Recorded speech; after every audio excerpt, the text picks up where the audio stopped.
society, and it has grave consequences on the health and safety of our youth. The boy child, the girl child are no longer spared, and why they do this, we do not know. Some say, oh, rich kids are not involved. Yes, they are. Some say it's prevalent in the rural communities. It is prevalent everywhere now in Nigeria and, of course, Lagos. But today, we need to understand why, this menace keeps growing, and we have two vibrant youth students in our society, in our studio this morning, who will be talking about why, how, when. They will be answering all the questions on youth and substance abuse. Thank you for coming. Thank you. I want you to introduce yourselves. Okay. My name is Ajayi Oluwasimsola, and I would like to, present myself as a youth activist. Okay. And then you? So my name is Tomisin Abolaji. So I'm just here as a youth Okay. to talk about. So we have an activist. substance. Yes. With us here. In your view, what are the most common reasons why the Nigerian youth, now take these substances? They have so many names. I don't want to mention them. So it wouldn't look as if we're promoting any one of them. Is it peer pressure? Is it the community? What exactly is the reason why Nigerian youth are into this vice? Okay, I'm going to state the first factor being the loss of societal value. Nigerians now, there's this promotion of things that used to be bad are now good. Like when you look at a lot of trends on social media, you'll be like, this never happened in Nigeria. It was never a very good thing. But you see the promotion of drugs, promotion of other nudity and a lot of things. And you see when these youths get into this, there's a loss of social values. The society doesn't value ethics and morals before like we used to do.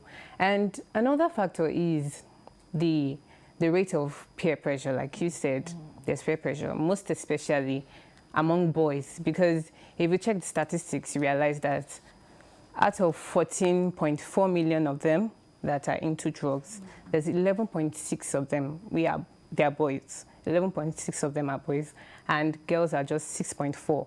So there's the peer pressure among boys. If you ask majority of them, they say, "Oh, I want to feel among. I want to belong." Here, he's a boy. I want him to either confirm or I totally agree with what she said. Okay. But then if you ask the youths, they be like, it's because of depression, anxiety, stuff like that. Kilonjebe, what's depression? Why are they anxiety. depressed?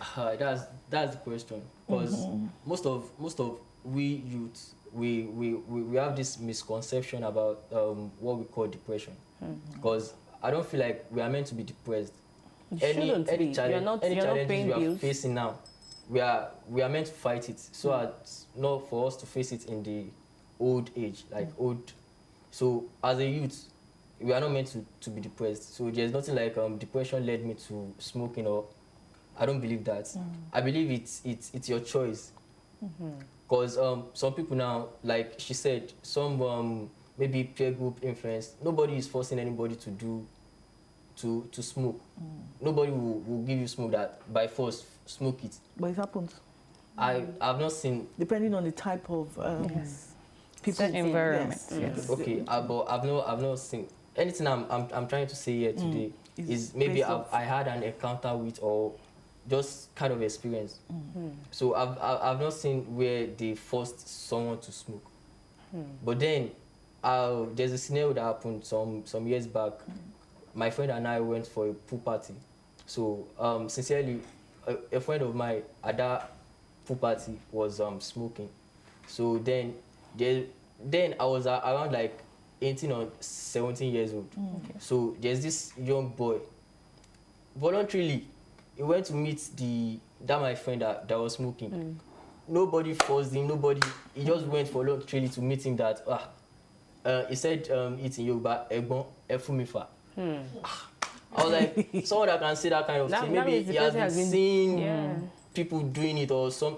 Could be out of curiosity also. So, to my better understanding, I'm not sure that boy is around 12 because I was around like 17 or 18 that time. So, and the boy was way younger than me. So he's around like 12 or 11. I want to ask, so what did you do? What did you say to him? I personally, I don't really interfere in people's matter. I think this is one of the issues we're having. Yeah, because in everybody's our society. minding their Everybody's business. minding their business. And the vicinity we were at that time that we went for the pool party, that place is a very rough area. So if I just No, go everybody and- to beat you up. so I just have to be myself. That was- Okay. She said something that moral decadence. I wanted to talk about the influence of social media right now. Now we have influencers. People look up to them. They are like the new role models. I want you to talk about how social media has really influenced substance abuse among youths. Okay. The first thing is social media has a way of glorifying things. Like when you look at it, everybody says, oh, do you have a social media account? Let me follow you and things like that. I want to be an influencer. And you know, the painful fact of it is that they just show the part of euphoria, those experiences they get from taking drugs, you know, where they feel like they're above the world and all. Yes, they glamorize it. But they don't show the side effects. What happens after it? After that euphoria experience, what happens after it? The, you know, addiction and all. And social media has played a very, let's say, good or bad role in, you know, publicizing these things, because there was a short video I was watching. You know, this influencer, he just got married, or they were about to get married, and you know, he was online, you know, smoking weed, and people were like, oh, he's a big man. And the comment section, that there was a particular comment that caught my attention. The person was like, even if you want to smoke, be rich. Like, as long as you're rich, they won't say anything. Like, it was, I've never seen that kind of smoke before. It was a very, maybe that's what they call weed, that brown paper long thing, all those big, heavy ones. And the person was like, just be rich, they won't say anything. So that's how, and you know, people will look up to them and say, oh, this is my influencer, this is my role model. And if this person is smoking, I can also smoke it too. That's very... Okay, you have spoken about social media and how it, you know, affects the youth about smoking. I want to talk about the home, the role of parents, guardians, you know. Even if you see these things on social media, even if social media glorifies it, what is the role of parents or guardians in all of this? Well, if you want to look at things that are very much responsible for social decadence, like I said earlier, you have to start from the home, because most times, you know, charity begins at home. So what I believe strongly is, if every child was brought up with the mindset that, okay, smoking is bad, you know, engage yourself in drug abuse, I don't think we'll be sitting here talking about this, because, you know, you'd have already had the mindset that this is bad, this is not right. But, you know, the thing is, Nigerian parents, or most especially, let me say, parents, they are not, some of them are not responsible. Some of them, you know, they don't tend to take care of their children, because responsible adults. Yes, we're not having responsible adults. Because if you look at them, I was asking one of my friends recently that told me that I engage in drug abuse and this.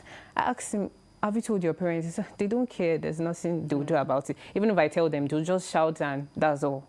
Like, what do you mean that's all? There's meant to be the training. There's meant to be, in fact, you're meant to be brought up with the instant that you can't smoke, you can't do it. If you do it in this house, you get out of the house. Or better still, I'll throw you out or something like that. There should be a thorough training. There should be a thorough training from the home. It should start from the home. Because if we had responsible parents, let me give an instance. My mom, she will know the slightest change. She will just tell you, you are doing something wrong. Just tell me. And she will sit you down and you have to say it. There's no way you will hide it. So if everyone had parents like that, there will be no issue of, you know, drug abuse. Exactly. From home. It should start from home, because you can't leave your children bad attitudes for the society to, you know, train them. Tomisi, Substance abuse often leads to addiction. Could you share any experience you've had with anyone who started taking this and is now addicted? And how is this person today? Okay. I don't want to mention names. Please actually. don't. Okay. So I have some of my close friends that are kind of addicted, or maybe I don't want to use the word addicted. That are kind of used. Got involved. Yes, they are used to it. Like it's part of them already. So I don't feel like it's doing them any at the moment, because maybe it's been a while they've been into it, so they've been taking it for a very long time. So now it's part of them.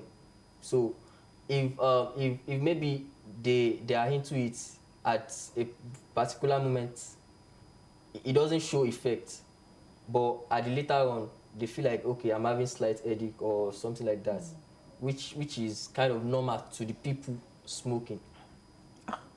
Which is kind of normal. They'll be like, normal thing. Like Yoruba will say, normal thing. When you sleep for a moment, then you wake up, you feel. So those people around them are also giving them the courage. They are encouraging them that, okay, there's no side effects to it. If it were to be that, okay, people know the side effects, which they do, but they are turning. Go on. But they are turning a blind eye to it. So your question, ma'am. Okay, I want to ask that. Okay, since you are not seeing any side effects now, as a youth, why did you choose not to do drugs? That question is somehow, it's actually a matter of choice, or maybe let me say the home I came from, so my background and all. So and I won't want to say I've not in one way or the other encounter with drug or something.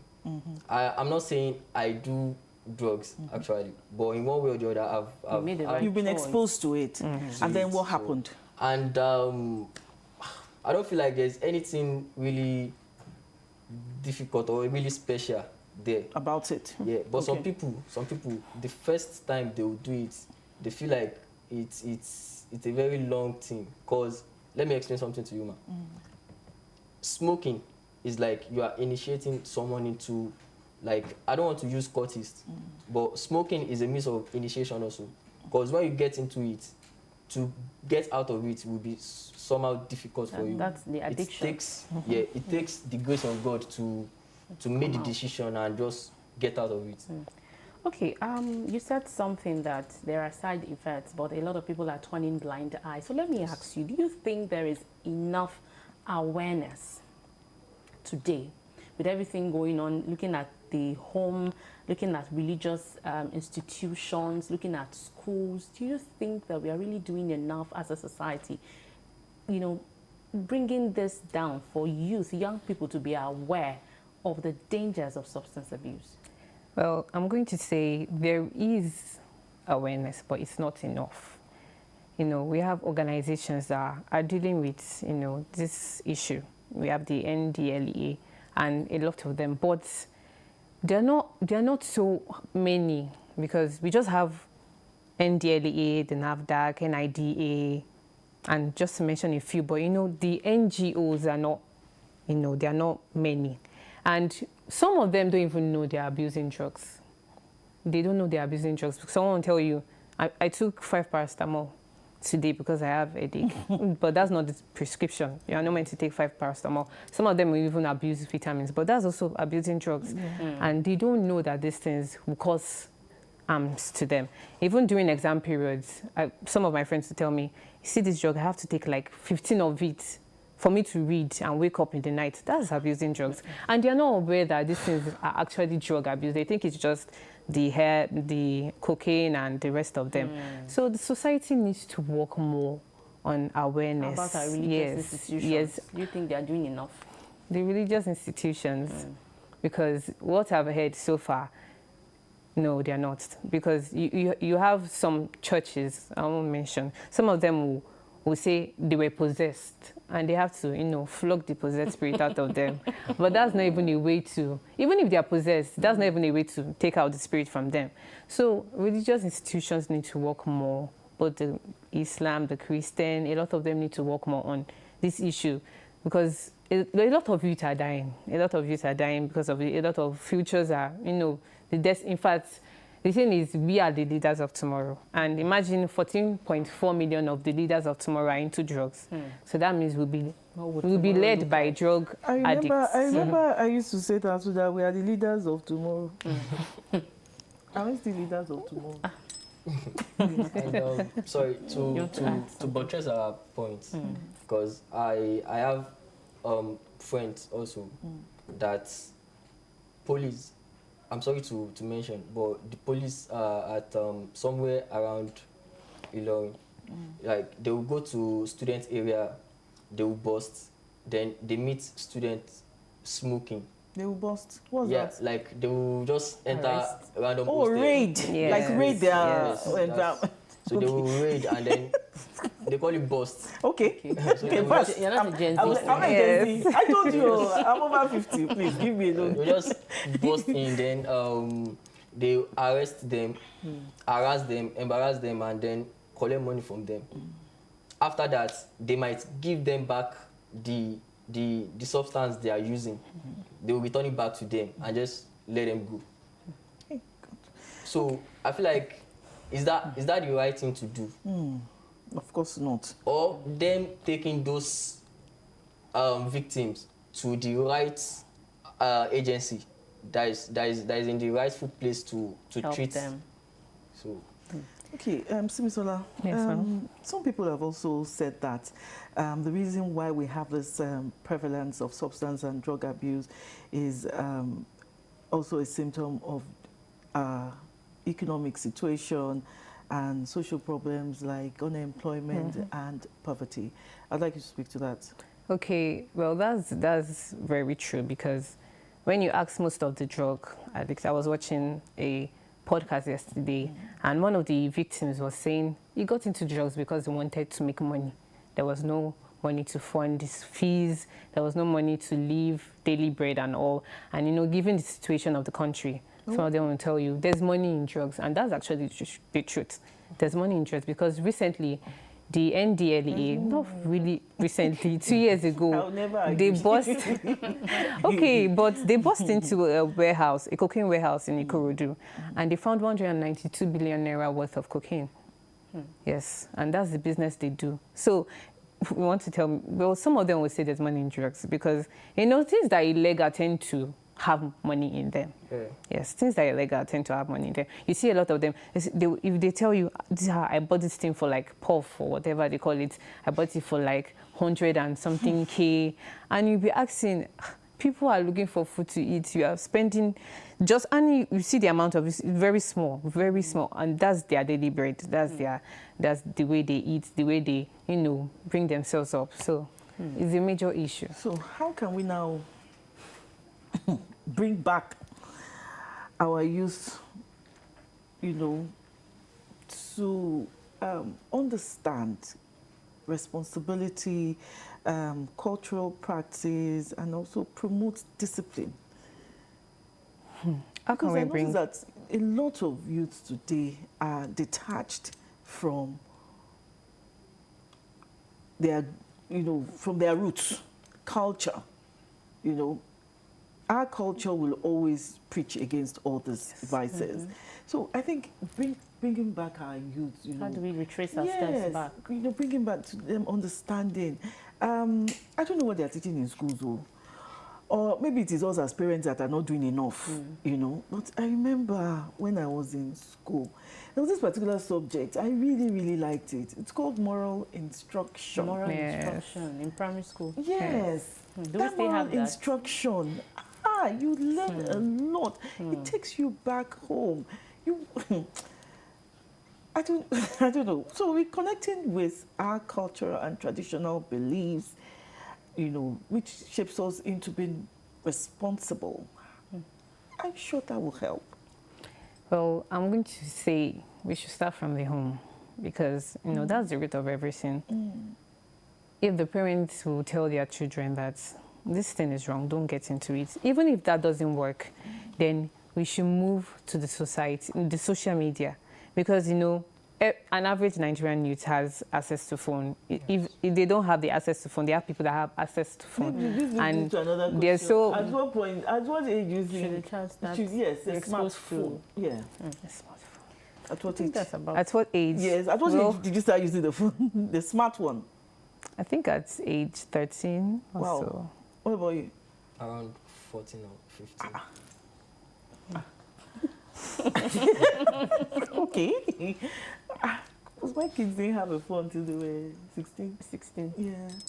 Well, actually depends on the youth most times. And it depends on what you're doing, Yes, doing with it. doing with the phone. So, like I said, the social media should play a very good a role in, you know, curbing this thing. Because most times when you want to watch the side effect of drugs, they will tell you this is too, how will I say, violent to watch. But why is the exercise of it not violent to watch? Like, why is the part where they puff it, why is it not violent to watch? Exactly. But the consequences are violent to watch. So the social media should play a role. They should find a way of, you know, blocking things. The social media. People putting things in social media. There's a way they can, in like now, there are some sites for kids as parents, you have, you know, that you have the responsibility, you know, to block some, you know, Some content, sites, Yes. you know, some sites from your children. In a situation where the child is now like 18, are you still blocking? no, I don't. So what role? you as an individual. That is what I keep saying about it boils down to being choice. responsibility. Yes, it should and, be you your know, mindset. making that choice. Yes. Yes. You were going to say something, Yes, ma'am. Tomisi. We can't force anybody, and we can't block the children from watching social media stuffs. But it starts from choice, and your choice will lead your mindset to the right thing. And I feel like the government should get involved in this also. Yeah, I was going to ask too. So by letting the so-called celebrities or social media influencers, by giving them some certain rules and regulation on how to go on certain things. On social media, which is not Content. regulated. So like what we see, sometimes we preach what we see. So you go on the internet, you see celebrities with all sort of drugs and everything, and they are living. So some youths, growing youths, they want to live the same lifestyle that celebrity is living, because they've turned the celebrity to like godfather or maybe mentor or something. So that's a wrong choice of mentorship. But youth of nowadays, that's the life we want to live. Nobody wants to go into the responsible aspect. Okay, you've talked about government. So what about schools, communities? What steps can they take, you know, to reduce drug abuse among youth? Talking about the community, because community also has a great role impact. to play. Yeah. So the community should try and because there's people they call Egbadubu in Yoruba, that's maybe the street brothers or something. So as a young child with this small mentality, you'll be like, okay, even if they beat me outside my community, they can't even shake me in my community. So you try to link up with all these big brothers that can back you up, that will support you and help you in the sense of fight or anything. But you know that there are some youth who don't even stay in that type of rural community you're talking about, that whose parents are extremely, extremely rich, and they're not even exposed to the Adubus. But when they get into higher institutions, they have encounters. Those are the children they call Omo get inside. Omo get inside. Yes. You understand? So in one way or the other, you will have encounter with this so-called Egbadubu. That's just the fact. So the community leaders has a role to play in maybe talking to them, or I don't know how they want to go about it. What about your community as in school itself? School? Yes. School. Don't you have a role to play? Talking about school, I feel like maybe the VC or something just have to call a meeting. Because I know there are youth empowerment and rehabilitation programs that, you know, they have in schools. Yes. Yes, there are always awareness going on Yeah. in schools? Not really, not all Really? schools, yes. Not all schools will. Ha. Because there's a word they use. I don't want to use, I don't want the children to be exposed. Like, they don't want them to know that this is what is going on. It is Meanwhile, going on. they are the It ones is that are established. even, yes. So that's, some universities will not allow things like that. Some of them, they might allow, but it's not functioning. They will just come and talk, and that's all. And the method they use in universities, once they catch this person doing drugs, let's They're out expel of the him, let's school. arrest. But that's not really a way, because They're not dealing with the root cause. yes, because most times all of them will just say, oh, I just don't have to get caught. The mindset should be, I don't have to do it, instead of saying I don't have to get caught. Because if they get caught, some universities might just, pay tips and things like that. But that's where corruption comes in. So they should play a good role. There should be rehabilitation centers, like good ones, like efficient ones, people that are intentional about changing this youth. Not just, let's just rescue them, let them go die wherever they want to die or something like that. There should be centers, there should be awareness, and I'm going to bring the religious aspect. There should be the intervention of God. Like, they should know that, because most times, like he said, it's very hard to come out of it. Because I've had different kind of victims. They'll say it's just the grace of God that is helping them. It's just because they've gotten to that point of addiction. So before they get to that point of addiction, they should tell them that, okay, this is wrong. And even if you are there, there's a way God can bring you out. If you yourself want to be brought out, because some of them don't want to, and they want miracle to come from heaven. It's not going to happen that way. You have to want that change for the change to happen. And to talk about the awareness, even if the institution create or set a gathering for this awareness, how many students will attend? That's the question. Because the last time they did this kind of awareness in my school, I'm not sure up to 50 students were In attendance for the awareness. And we are more than, let me say, more than 8,000 or 10,000. So the thing is choice. People are not ready to come and listen. So how then do we get into their hearts to Through the to social tell them? media also. So that's the social media is the key point to get into the youths. Okay, I also want to ask social responsibility, especially amongst young people now. Do you think that young people have a responsibility to speak up when you see someone who is struggling with substance abuse? Oh, yes, they do. Because, like you said, when he did came not speak across, up, oh, he was yes, afraid. he did not speak up because he was saving it. And that's the thing, fair. Because most times you are afraid of their violent nature. They are very violent. They might just, pick something from, why did you tell them this thing like that? But you should speak up, and there should be organizations to back you up. Like, there should not be disclosed, like, nobody should know that, okay, this is what you said. You were the one that said this. You were the one that reported this. So when youths come across things like this, most especially in schools, if you ask the boys, and there's a thing my school used to do. If they catch you there, or you're a friend of that person that did that thing, you and the person that they caught, and the person that did not know, they'll carry all of you together. And the gospel they are preaching is, if you are aware of something, say it. If you see something, say something. Don't keep it to yourself. Oh, it's none of my business. That's life. But it's actually your business, because it will affect the society. They'll know this school, a lot of them are drug addicts. So there should be the responsibility of youth. You should know that, this person is my fellow youth. I need to tell them that this is wrong. Even if you don't tell them, find the nearest people, to report to, or, address the issue.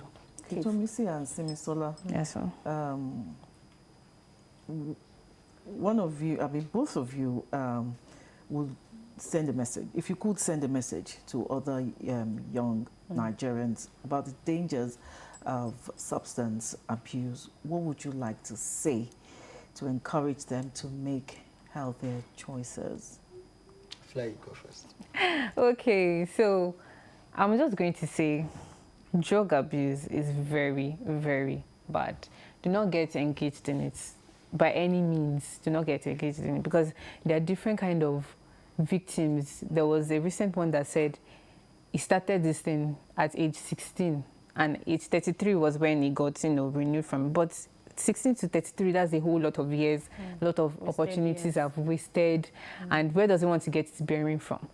So you should not get engaged in this thing. If you are, by any means, maybe you came across it through peer pressure or you did not want to do it or something, find someone to talk to. There should be a mentor. There should be someone out there that is going to listen. If your parents are not going to listen, find someone to talk to. There's a way you can come out of it. There's actually a way out of drug abuse. They should not think, oh, this is it, let me die with it. No, there is hope.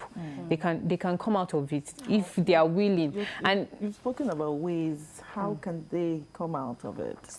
major, yes, speaking up and their mindset. Because if you speak up and you don't want to change, nothing is going to change. So the change to come from them. They should know that this thing is wrong. There's going to be health issues, cancer, a lot of, and death eventually. And there is going to be mental issues, segregation. In fact, people will not want to move with you because you're a drug addict. So they should come out of it by themselves.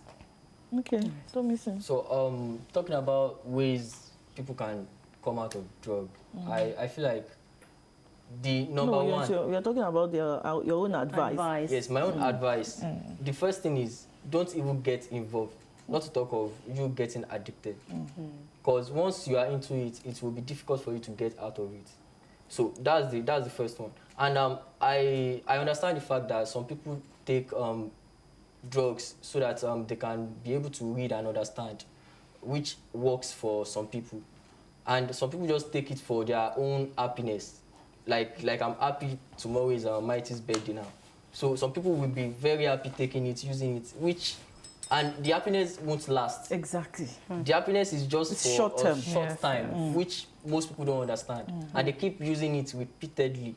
That will lead to a great effect on their life. So the best thing is for you not to get involved in it from the start.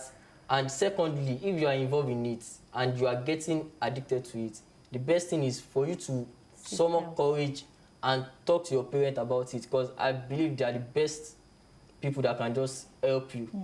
Or maybe just walk up to a religious person that you can just walk up to and talk. Well, to sum it up, seek help if you have found yourself in this kind of situation. Thank you very much to Tomisin Abolaji and Simisola Ajayi. They have shared their views on youth and substance abuse. The conversation continues after this. Stay with us.